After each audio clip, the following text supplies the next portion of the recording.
সত্যি যদি কেউ রাসূলুল্লাহর অনুসরণ আরম্ভ করে তাকে আল্লাহ নিজে ভালোবাসা শুরু করবে। আর আল্লাহ যদি কাউকে ভালোবাসা আরম্ভ করে যুনুবাকুম, যত অপরাধ আছে সব মাফ করে দেবে। না দিয়েছে? দেবে। ওয়াগফির লাকুম, এইটাও মুসারিফ।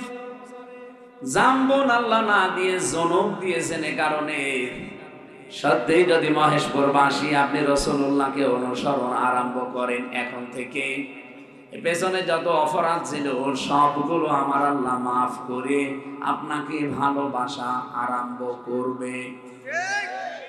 এবার আমার প্রশ্ন, যেহেতু ক্লাস চলছে, ছাত্রের মতো জবাব দেবেন। রাসূলুল্লাহর অনুসরণ করা লাগবে আংশিক না পূর্ণাঙ্গ? আপনি নিজের দিকে তাকিয়ে বলেন তো, আপনার রাসূলুল্লাহর আদর্শ অনুসরণ কি পূর্ণাঙ্গ না আংশিক? আপনি নিজের দিকে তাকিয়ে বলেন আপনার অবস্থান আজ কোথায়। আপনার মাথা থেকে শুরু করে পা পর্যন্ত, আপনার রান্নাঘর থেকে একেবারে সংসদ পর্যন্ত, পুরা জীবনে মিলিয়ে বলেন আপনার রাসূলুল্লাহর অনুসরণ হচ্ছে আংশিক না পূর্ণাঙ্গ? আংশিক।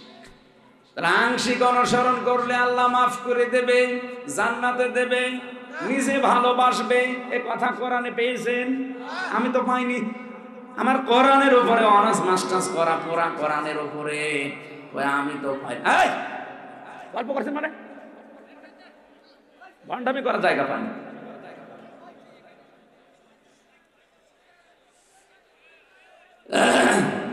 এই কথা বলা যাবে না। এই জন্য এই মাহফিলগুলো ঝামেলা। সেমিনার না হলে কথা বোঝানো যায়। কত গুরুত্বপূর্ণ মানুষ বসে আছেন আপনি জানেন? তার কথা বোঝার চেষ্টা করছে। কোরআনের একটা আয়াত কেউ যদি চেষ্টা চালায় বোঝার, ও যদি নাও মানতে পারে, তাও 500 রাকাত নফল নামাজে সওয়াব। যারা গল্প করছে ওরা মর্ম বাণী বোঝে না। একটু চেষ্টা করেন তো ভাই। আয় ছেলে, ভেতরে কি? এখন বলা যাবে না ভাই, একটু পরে। আগে আমার আলোচনা শেষ হোক, এরপরে বাদাম বেছে।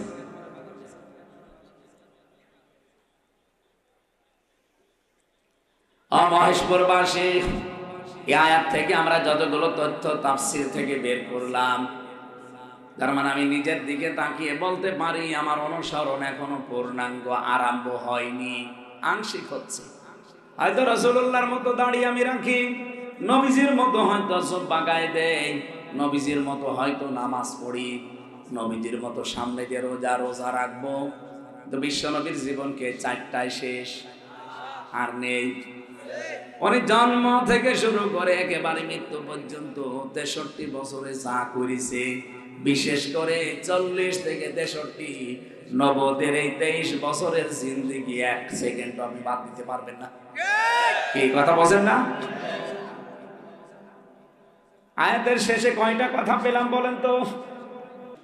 আল্লাহ বলেননি যে যারা ঈমানদার তাদের আমি সম্মান দিয়েছি, না, মানুষ যারা তাদেরই সম্মান আছে। এই এলাকায় অন্য ধর্মের মানুষ নেই। এই কথা বলা যাবে না, ওদের কাজ ওদের করতে দেন, ওরা ঠিক মতো বসে পড়বে। 1-2 মিনিট আপনি এখানে দাঁড়িয়ে কি করেন? যারা মিডিয়ার লোক তারা বাদ দিয়ে কেউ দাঁড়িয়ে থাকবেন না ভাই, আপনার জন্য যেন ডিস্টার্ব না হয়। ওদের একটা পেশা, ওটা ওদের কাজ ওদের করতে দেওয়া লাগবে। আপনারা এখানে যদি 20,000 মানুষ আসেন, এখন 20 কোটি মানুষ হয়তো তামাম দুনিয়ায় শুনছে এটা। আর যেহেতু সামনে একটা বরকত, রহমত, মাগফিরাতের মাস ছায়া ফেলতে যাচ্ছে, আর একটা দিন আছে মাঝখানে, সুতরাং একটা গুরুত্বপূর্ণ বিষয় আমরা আজকে আলোচনায় নিয়ে আসবো। ওরা যেন ছড়িয়ে দেয় বিশ্বময়, বলেন আমিন।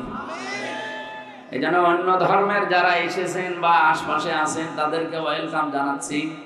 কোরআন শুধু মুসলমানদের জন্য না, হাদা বায়ানুল লিন্নাস হুদান লিন্নাস, মানুষ পদবাচ্যে যারা বিবেচিত তাদের জন্য এই কোরআন। এই বলেন না কেন?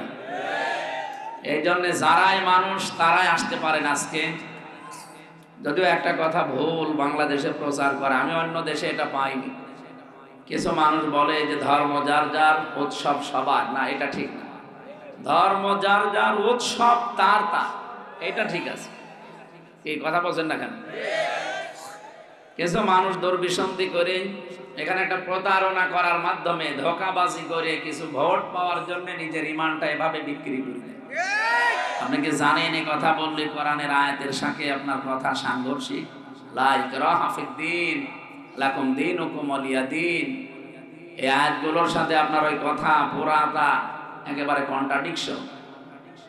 এই জন্য আমরা এই কথা যেন আর না বলি। দুনিয়ার এই সমস্ত ফেরে বেপড়ে ঈমানটাই হারিয়ে ফেলি অনেকে। এমনকি কিছু মানুষ এখন বলতে শোনা যায় তাদেরকে, যারা বলে কোরআনের সাথে রাজনীতির কোনো সম্পর্ক নেই, এরা মুনাফিক। কোরআন দিয়ে রাজনীতি করা ফরজ।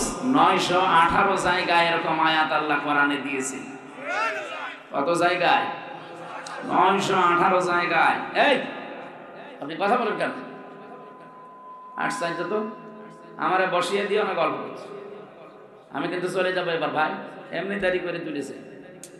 বললেন যে 9টায় তুলবো, আমি সেই আশায় এসে বসে আছি, কিন্তু বাড়ি থাকতে পারতাম ঘন্টাখানেক। এমনিতেই সারাদিন সারা রাত শুধু গাড়িতে গাড়িতে। কথা ঠিক রাখলো না, 9:30 বললো 10টা। এখন ঘুমিয়ে পড়া দরকার, আর এখন তুলে দিচ্ছে। আগামী থেকে আশপাশে কোনো থানায় জেলায় আসলে আপনারা পোস্টারের নিচে লিখে দেবেন আমির হামজা রাত 8টায়। এভাবে লিখে দেবেন, যদি পারেন নেবেন, না হলে আমার দাওয়াত নেওয়ার দরকার নেই। অন্য যারা আছে তাদের নিয়ে যান, কারণ আমাকে বেঁচে থাকা লাগবে আগে। জালেমরা 3টা বছরে আমার শরীরে কিচ্ছু রাখে না, সব শেষ করে দিয়েছে। এমন কোনো জায়গা নেই যা ওরা টর্চার করে না। এই জন্য আমি তো অসুস্থ, এই শরীর নিয়ে টিকে থাকতে হলে ডাক্তাররা বলছে পর্যাপ্ত পরিমাণে ঘুম লাগবে, কারণ 3 বছর বহু ঘুমের ঘাটতি গেছে।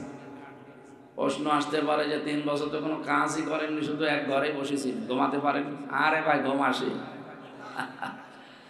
ঘুমের বড়ি খেয়েও ঘুম আসতো। শুধু আমার ওই মেয়েটার কথা মনে পড়তো যে কেমন আছে ফারিহা জান্নাত। জালেমরা 3টা বছর তারও দেখতে দেয়নি। যাই হোক, মুক্ত জীবনে যখন এসেছি, অন্তত যে গরু দিয়ে আপনারা চাষ করে খাবেন, গরুটা যেন মরে না যায়। তার মানে আমি গরু না, মানে আপনি বলছেন ঠিক না, গরুই অসুবিধা নেই, আমি গরু। গরুদের কোনো হিসাব আছে?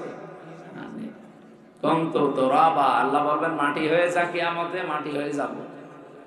আপনাদের এই কথা যেন আল্লাহ কবুল করে কিয়ামতে আল্লাহ গরু মনে করে মাফ করে দেয়।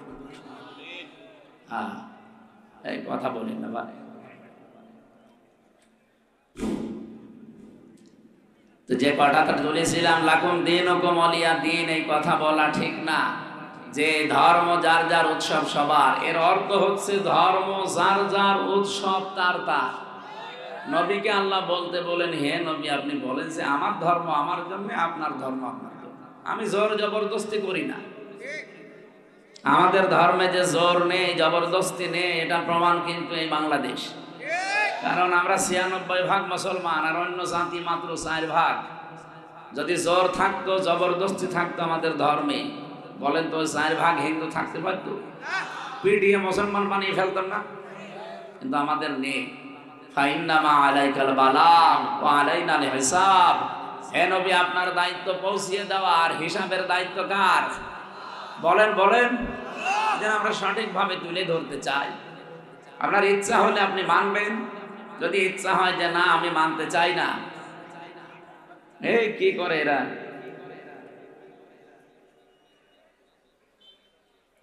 ইয়া আইয়ুহাল্লাযীনা আমানু মান ইয়ারতাদ্দা মিনকুম আন দীনিহি ফাসাওফা ইয়াতিল্লাহু বিকওমিন ইউহিব্বুহুম ওয়া ইউহিব্বুনাহু। আল্লাহ বলেন ঈমানদারেরা যদি কেউ ইসলাম থেকে, দিন থেকে ফিরে চলে যায়, আমি আল্লাহ কিন্তু অতি শীঘ্রই তাদের উপরে এমন একটা দল তৈরি করে দেব যারা আমাকে ভালোবাসে, আমিও তাদের ভালোবাসি। আমার মনে হয় বাংলাদেশে অনেকে এখন দেখতে পাচ্ছি ধর্মীয় কায়দায়, এমনকি রাজনৈতিক ভাবে, দলীয় ভাবে ইসলাম থেকে অনেকে দূরে চলে যাচ্ছে। ওরা মনে করছে আমরা চলে গেলে ইসলামের মনে হয় 12টা বেজে যাবে, আল্লাহ মনে হয় দুর্বল হয়ে যাবে। আল্লাহকে এইরকম? আপনার মতো হারুন আর হারুনের বউ যদি 100টাও চলে যায়, ইসলামের ক্ষতি হবে?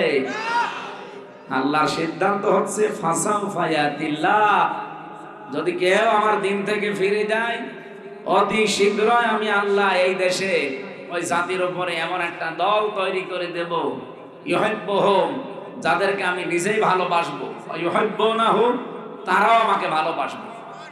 এরকম দল বাংলাদেশে তৈরি হবে না হবে না? কারণ যেভাবে দেশে ধর্মীয় কায়দায়, রাজনৈতিক কায়দায় মানুষ আল্লাহর দিন থেকে, আল্লাহর বিধান থেকে ফিরে চলে যাচ্ছে। চট্টগ্রামে এই যে কি যেন মাইজ ভান্ডারি নাম আছে, নইমুদ্দিন না মঈনুদ্দিন মাইজ ভান্ডারি, এই শয়তান যে কথাবার্তা গুলো মানুষের সামনে বলে, কিছু মানুষ বসে শোনেও।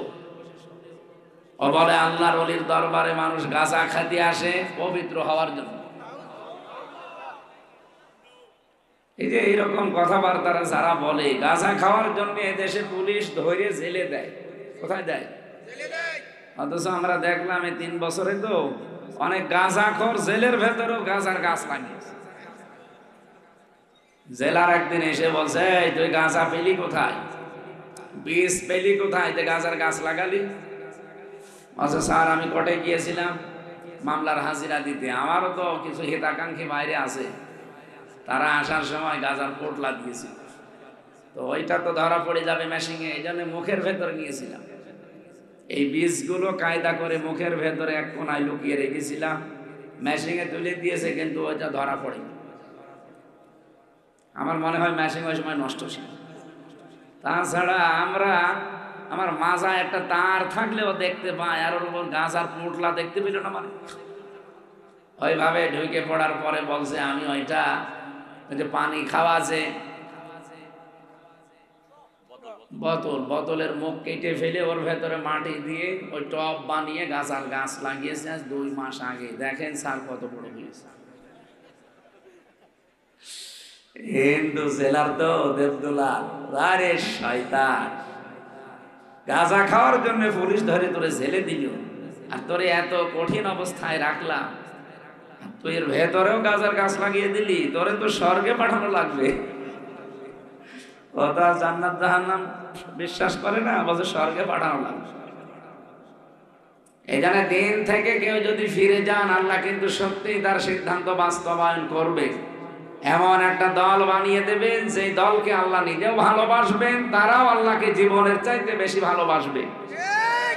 সেই দলে শামিল হওয়া দরকার না?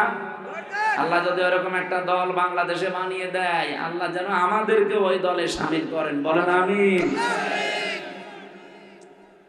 আমার ভাইরা, যেহেতু অন্য ধর্মের যারা এসেছেন তাদেরকে বলছি, কোরআন সবার জন্য উন্মুক্ত এবং ওপেন। এই জন্য যারা এসেছেন আজকে কোরআন থেকে হেদায়েতমূলক কিছু কথা বলবো, আল্লাহ যেন শিক্ষা নিয়ে বাড়ি যাওয়ার তৌফিক দেন, বলেন আমিন। দরুদ আর সালাম পড়ছি আমাদের নবী মুহাম্মদুর রাসূলুল্লাহ সাল্লাল্লাহু আলাইহি ওয়াসাল্লামের প্রতি, যার আদর্শ পেয়ে আমরা এখনো পর্যন্ত খুশি আছি। কিছুদিন পরে হয়তো তার আদর্শ ছেড়ে দেব। বলেন বলেন, জীবন চলে গেলেও রাসূলের আদর্শ ছাড়া যাবে? এই যে কয়েকদিন আগে রাখাল রাহা নামে একজন রাসূলুল্লাহকে গালি দিয়েছে, এটা তার নিজের কথা না, শুধু তাকে এইভাবে দেওয়ানো হচ্ছে। কারণ আগস্টের 5 তারিখের পর থেকে আজকের এই ফেব্রুয়ারির 27 তারিখ, এই 6 মাস কয়দিন হয়ে গেল, 27টার উপরে প্রায় এই ভারত থেকে বিভিন্ন কায়দা কৌশল চালাচ্ছে। ভারতের পাশে না, এরা বিভিন্ন কায়দায় চেষ্টা চালাচ্ছে আমাদের দেশে যেন অশান্তি তৈরি হয়। এই জন্য 27টা বিষয় এরা চালিয়েছিল, কখনো আনসার লীগ, কখনো রিকশা লীগ, কখনো হেলমেট লীগ, সর্বশেষ রাসূলুল্লাহকে গালি পর্যন্ত দিয়েছে। ওরা মনে করেছিল আমরা উত্তেজিত হয়ে ওকে মেরে ফেলবো, এটা বিশ্বের মিডিয়ায় ওরা দেখিয়ে বলবে বাংলাদেশে জঙ্গি ভরে গেছে। অত পাগল শামসুদ্দিন ভাব থাকতে না ভাই, আমরা আর কারো উস্কানিতে পা দিতে চাই না। হ্যাঁ, তবে বলতে চাচ্ছি, আমরা এই অনুষ্ঠান থেকে রাখাল রাহা শুধু না, বাংলাদেশে কেউ যদি কোন নবীকে গালি দেয়, বিশেষ করে আমার নবী মুহাম্মদুর রাসূলুল্লাহকে, একই কথা, তার ফাঁসি দেওয়া লাগবে। এতে যদি তামাম দুনিয়া একদিকে হয়ে যায়, যাক, আমরা তার ফাঁসি, আমরা তার ফাঁসি। আগামীতে কেউ যদি দুঃসাহস করে কোনো বিচার নেই, একবারে রায় দিয়ে দেবেন, তার ফাঁসি দেওয়া লাগবে। আপনি আমারে গালি দেন, আমার বাবারে গালি দেন, আমার দাদারে গালি দেন, হ্যাঁ আমার দাদারে গালি দিলে অসুবিধা নেই, কারণ ও আওয়ামী লীগ, দেন ওরে গালি দেন, দরকারে আপনারা আমি আরো টাকা দেব, কিন্তু নবীজিকে গালি দেওয়া যাবে? বিশ্ব নবীর উম্মত হওয়া ছাড়া, তার সুপারিশ, তার সিগনেচার ছাড়া যত ইবাদতই করেন জান্নাত যেতে পারবে না। সুতরাং দল মত এখানে আর দেখলে হবে না। কি রাজনৈতিক ভাবে বিভিন্ন দলে আমরা করি, হয়তো ভোট মোট দেই, এই এদিকে তাকান, তো রাসূলুল্লাহ আমাদের সবার জন্য না, কারণ জান্নাত যেহেতু যাওয়া লাগবে, নাকি? এখান থেকে এই আপনাদের বারবার থামাতে গেলে তো আমি আলোচনা ভুলে যাবো। এই ছেলে, এখানে কথা বলেন কেন? বাড়ি চলে যান, যান। নিজেও শোনে না, খালি ডিস্টার্ব করে। এই যে ওই মাঝখানের এটা কি খুলে ফেলা যায় না? এটা পেছনে মানুষ আছে, থাক ভাই, কথা বলবেন, আমি মাপ চাচ্ছি। এই ঝামেলা হলে কিন্তু আমি মনোযোগ করে দেবো। আপনি একটা ক্লাস করছি, একটা ক্লাস যদি আপনি নাই বসেন, তো এই রাত করে বসে আছেন, মানে ডিস্টার্ব করা যাবে না, একবারে নিস্তব্ধ হয়ে যান। এখান থেকে মহেশপুর না গেলে জীবনে একটা মানুষ এই যাদবপুর থেকে মহেশপুর বাজারে কোনোদিন যায়নি, তার বিশাল ক্ষতি হয়ে গেছে। বলেন, মহেশপুর বাজারে যাওয়া যত জরুরি, জান্নাতে যাওয়া ওই রকম জরুরি। অবশ্য ঠিক, মহেশপুর বাজারে না গেলে কি আছে ক্ষতি? কোনো ক্ষতি আছে? জীবনে এখানে বহু মানুষ পাবেন জীবনেও কোনোদিন মহেশপুর বাজারেও যায়নি, এমন মানুষ আছে, জীবন কেটে চলে গেল। কিন্তু জান্নাতে যাওয়া এরকম জরুরি না, এর চাইতেও 1000 গুণে জরুরি। এই জন্য জান্নাতে যেতে হলে যেহেতু রাসূলুল্লাহর সিগনেচার লাগবে, ওনার সই থাকবে, তাছাড়া আপনাকে আল্লাহ জান্নাত দেবে না। ওনার সই পাওয়ার জন্য আগে যিনি বলছিলেন যে আল্লাহকে ভালোবাসতে চাইলে রাসূলুল্লাহকে আপনাকে অনুসরণ এবং তাকেও ভালোবাসা লাগবে। আমি আয়াত থেকে কয়েকটা তথ্য পেয়েছি, হয়তো উনি সময় পাননি, এই জন্য ভালোভাবে বলতে পারেননি। এদিকে তাকান ভাই। قُلْ إِن كُنتُمْ تُحِبُّونَ اللَّهَ فَاتَّبِعُونِي يُحْبِبْكُمُ اللَّهُ। হে নবী, আপনি বলুন, তোমরা যদি বলো আল্লাহ তোমাকে ভালোবাসি, এ দাবি আমাদের নেই? এই দাবি আমাদের আছে যে আল্লাহ তোমাকে ভালোবাসি। এ দাবি করলে হবে না, এটা দেখাতে হবে। কি দেখাবেন? ফাত্তাবিউনি, আল্লাহ বলেন আমার রাসূলের অনুসরণের মাধ্যমে এই দাবি পূরণ করো। তার মানে যারা দাবি করছি আল্লাহ তোমাকে ভালোবাসি, একমাত্র পদ্ধতি রাসূলুল্লাহকে অনুসরণ করা লাগবে। আল্লাহ বলেন আমি দুইটা উপকার তাহলে করব, ইউহিব্বুকুমুল্লাহ, আমি আল্লাহ নিজেই তোদেরকে ভালোবাসা আরম্ভ করব, না করেছি, করব। ইউহিব্বু এটা মোজারে, বর্তমান, ভবিষ্যৎ, প্রেজেন্ট, ফিউচার। সত্যি যদি কেউ রাসূলুল্লাহর অনুসরণ আরম্ভ করে, তাকে আল্লাহ নিজে ভালোবাসা শুরু করবে। আর আল্লাহ যদি কাউকে ভালোবাসা আরম্ভ করে, যুনুবাকুম, যত অপরাধ আছে সব মাফ করে দেবে, না দিয়েছে? দেবে। ওয়াগফির লাকুম, এইটাও মুসারিফ, জাম্বুন আল্লাহ না দিয়ে যুনুব দিয়েছেন। এ কারণে সত্যি যদি মহেশপুরবাসী আপনি রাসূলুল্লাহকে অনুসরণ আরম্ভ করেন, এখন থেকে পেছনে যত অপরাধ ছিল সবগুলো আমার আল্লাহ মাফ করে আপনাকে ভালোবাসা আরম্ভ করবে। এবার আমার প্রশ্ন, যেহেতু ক্লাস চলছে, ছাত্রের মতো জবাব দেবেন, রাসূলুল্লাহর অনুসরণ করা লাগবে আংশিক না পূর্ণাঙ্গ? আপনি নিজের দিকে তাকিয়ে বলেন তো, আপনার রাসূলুল্লাহর আদর্শ অনুসরণ কি পূর্ণাঙ্গ না আংশিক? আপনি নিজের দিকে তাকিয়ে বলেন আপনার অবস্থান আজ কোথায়। আপনার মাথা থেকে শুরু করে পা পর্যন্ত, আপনার রান্নাঘর থেকে একেবারে সংসদ পর্যন্ত পুরা জীবনে মিলিয়ে বলেন আপনার রাসূলুল্লাহর অনুসরণ হচ্ছে আংশিক না পূর্ণাঙ্গ? আংশিক। আংশিক অনুসরণ করলে আল্লাহ মাফ করে দেবে, জান্নাতে দেবে, নিজে ভালোবাসবে। এ কথা কোরআনে পেয়েছেন? আমি তো পাইনি। আমার কোরআনের উপরে অনার্স মাস্টার্স করা, পুরা কোরআনের উপরে আমি তো পাই। এই গল্প করছেন মানে ভণ্ডামি করার জায়গা পাইনি।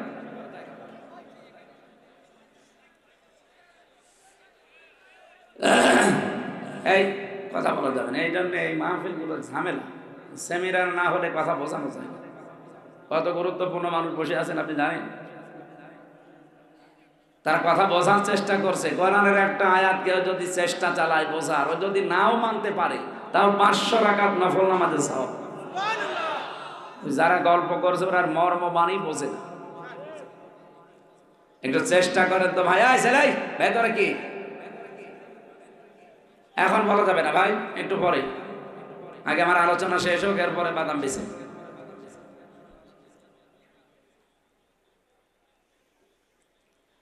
মহেশপুরবাসী, এই আয়াত থেকে আমরা যতগুলো তথ্য তাফসীর থেকে বের করলাম, তার মানে আমি নিজের দিকে তাকিয়ে বলতে পারি আমার অনুসরণ এখনো পূর্ণাঙ্গ আরম্ভ হয়নি, আংশিক হচ্ছে। হয়তো রাসূলুল্লাহর মতো দাড়ি আমি রাখি, নবীজির মতো হয়তো জুব্বা গায়ে দেই, নবীজির মতো হয়তো নামাজ পড়ি, নবীজির মতো সামনে দিয়ে রোজা রাখবো। তো বিশ্ব নবীর জীবনকে 4টায় শেষ, আর নেই। উনি জন্ম থেকে শুরু করে একেবারে মৃত্যু পর্যন্ত 63 বছরে যা করেছে, বিশেষ করে 40 থেকে 63 নবদের এই 23 বছরের জিন্দেগি 1 সেকেন্ড আপনি বাদ দিতে পারবেন না। কি কথা বলেন না? আয়াতের শেষে কয়টা কথা পেলাম বলেন তো? 3টা। কেউ যদি সত্যিই রাসূলুল্লাহকে অনুসরণ আরম্ভ করে দেয়, 1 নাম্বার আল্লাহ বলেন আমি নিজে তাকে ভালোবাসা শুরু করে দেব।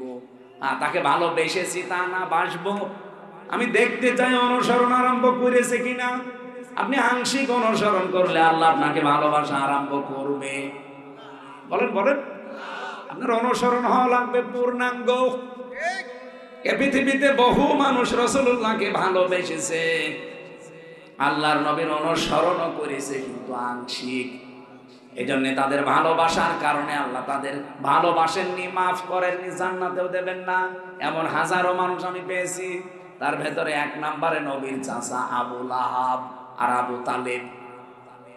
এই 2 জন চাচা এত বেশি ভালোবেসেছিল রাসূলুল্লাহকে, নিজের বাড়ির কাজের লোক পর্যন্ত বলেছিল জানুন দিয়ে আজাদ করে দিলাম, মুক্ত করে দিলাম।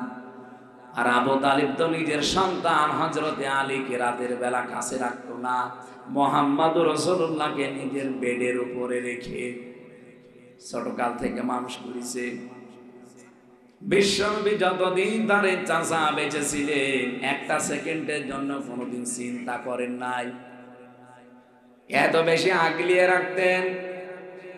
অথচ এই লোকটার অনুসরণ ছিল না রাসূলুল্লাহ, আর ভালোবাসা ছিল।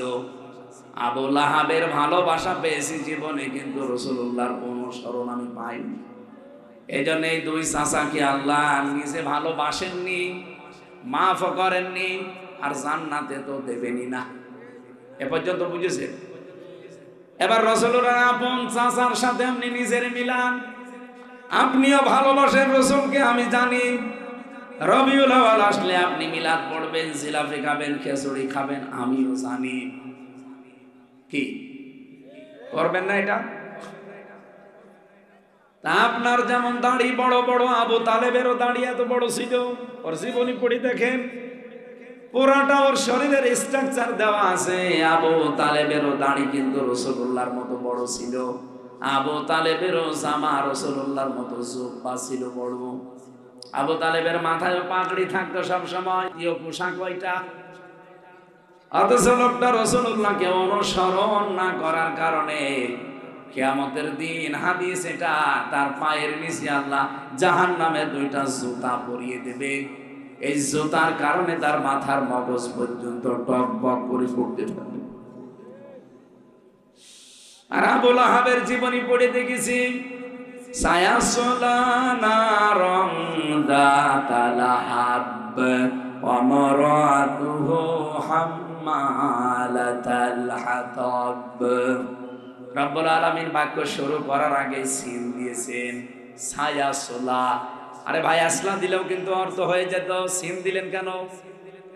এখানে বালাগাত মানতেক যারা পড়ায় বা পড়তে পারে, বালাগাত মানতেকে সিন শব্দটা 13টা অর্থে ব্যবহার হয়। সিন আছে, সাফা আছে, কদ আছে, লাম আছে, এরকম 13টা।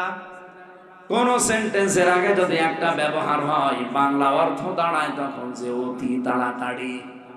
আল্লাহ বলেন অতি তাড়াতাড়ি আমি আবু লাহাবকে জ্বলন্ত আগুনে প্রবেশ করাবো, না করিয়েছি। ইয়াসলা এটা মুজারে, বর্তমান ভবিষ্যৎ, প্রেজেন্ট ফিউচার, তার মানে সামনে আমি ওরে করাবো। যেহেতু মারা গেছে, ও দুনিয়ায় আছে, ও মারা গেছে, এই জন্য ওর আযাবও শুরু হয়ে গেছে। বিশ্বনবী মেরাজে দেখেছিলেন যে চাচা আবু লাহাব এই আঙ্গুল দুইটা মুখের ভেতর দিয়ে চুষতেছে।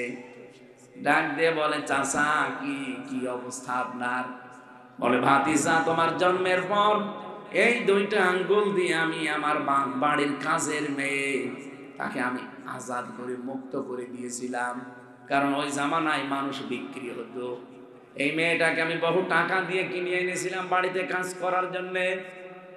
আমার হুকুম ছাড়াও বাড়ির বাইরে এক পাও রাখতে পারতো না, তাহলে পিটানি খেত। কিন্তু যেদিন তোমার জন্ম হয়, এই দাসীটা, ওর নাম সুয়াইবিয়া, ও একেবারে এক দৌড়ে বাড়ি থেকে বের হয়ে আমার কাছে এসে বলেছে, মালিক আপনার মরা ভাই আব্দুল্লাহর সন্তান হয়েছে, খুব সুন্দর। ডাক দিয়ে বলে, তোর আমি নিষেধ করি নাই যে বাড়ি থেকে বের হবি না, কেন বাড়ি থেকে পর্যন্ত আসলি? মেয়েটা বলেছিল, হে আমার মালিক, যে সুন্দর ছেলে আমি দেখে এসেছি, আপনার তো ভাই নেই আব্দুল্লাহ, সে যদি বেঁচে থাকতো সন্তানের জন্য আনন্দ করতো, যেহেতু ভাই নেই আপনি তার চাচা, আপনার কি আনন্দ লাগে না? এই সুসংবাদটা না দিয়ে আমি আজকে আর থাকতে পারলাম না, এই জন্য জলদি করে চলে এসেছি। আবু লাহাব ওই দিন এই দুইটা আঙ্গুল দিয়ে বলেছিল, যা যদিও তুই আমার টাকা দিয়ে কেনা, তোরে আমি আজকে মুক্ত করে দিলাম এমন সুসংবাদ দেওয়ার কারণে। হে আমার ভাতিজা মুহাম্মদ, ওই দিন থেকে যেদিন আমি ইন্তেকাল হয়েছে, আমি মারা গেলাম, মরণের পর থেকে আমার আগুন লেগে আছে। আমার কবরে আগুন ছাড়া কিছুই নেই, কিন্তু সোমবারের দিন যেদিন তোমার জন্ম হয়েছিল, ওই দিন শুধু আমি এই আঙ্গুল দুইটা মুখের উপরে নিয়ে একটু চুষতে থাকি, আমার আযাব একটু হালকা মনে হয়। আপনি কি টের পাচ্ছেন আমি কি বলেছি? এই লোকটা একটা কাফের, কিন্তু রাসূলুল্লাহর জন্য একটু খুশি হয়েছিল তার জন্মে। আল্লাহ তার এই কাজটা নষ্ট করেনি। কিয়ামত পর্যন্ত নাকি এই দুইটা আঙ্গুল চুষতে থাকবার একটু শান্তি পাবে সোমবারের দিন। দুনিয়াতে যেইভাবে রাসূলুল্লাহর জন্য কিছু করেছে, আল্লাহ তার কোনো কাজ নষ্ট করে দেয়নি। এটা কিছুক্ষণ আগে আমি যেটা পড়লাম, বালাগাল উলা বিকামালিহি, এই কবিতাটা, এটা কিন্তু হাদিসও না, কোরআনও না, দরুদও না, এটা একটা কবিতা। কি হযরতে শেখ সাদী লিখেছিলেন এইটা। অথচ শেখ সাদী 120 বছর দুনিয়ায় বেঁচে ছিলেন, কত কবিতা কত বই তিনি লিখেছেন, গোলিস্তা বস্তা, কত লাইন কত চরণ লিখলেন, কোনদিন তার কলম থেমে যায়নি। হঠাৎ এটা লিখতে লিখতে 3 লাইন লিখে তার কলম আর চলে না, তার মানে মনে আসে না।